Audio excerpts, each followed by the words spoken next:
بسم الله الرحمن الرحيم. ربنا إنك تعلم ما نخفي وما نعلن وما يخفى على الله من شيء في الأرض ولا في السماء.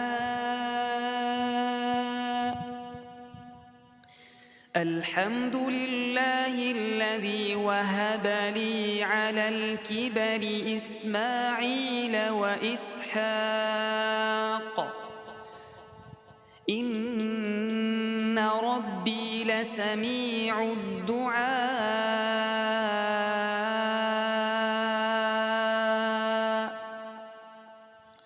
رب اجعلني مقيم الصلاة ومن ذريتي ربنا وتقبل دعاء.